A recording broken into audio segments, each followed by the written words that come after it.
माणूस मरणार नाही, अपलोड होणार. सिनेमासारखं होणार माणसाचं आयुष्य. शास्त्रज्ञाच्या दाव्यानं जगभरात खळबळ. भविष्यात माणूस मरणारच नाही, तर त्याच्या आठवणी आणि विचार क्लाउडमध्ये अपलोड होणार आहेत. हे सगळं कसं सायफाय सिनेमासारखं वाटतंय ना? मात्र हे शक्य होणार आहे, कारण माणूस क्लाउडमधून थेट अपलोड होण्यासंदर्भात डॉक्टर पीएसन या शास्त्रज्ञानं मोठा दावा केलाय. त्यांच्या दाव्यातील काही मुद्दे पाहूयात. 2050 पर्यंत आठवणी, विचार आणि व्यक्तिमत्व डिजिटल स्वरूपात सेव्ह करणं शक्य होणार आहे.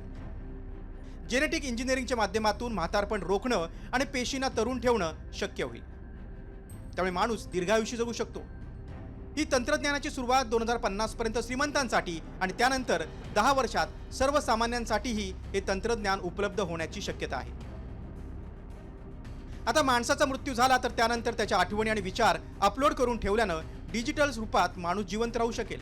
हाच धागा पकडून गुगलचे माजी इंजिनियर रे कुर्जविल यांनी 2029 पर्यंत AI माणसाच्या मेंदूप्रमाणे विचार करू शकेल असा दावा केलाय.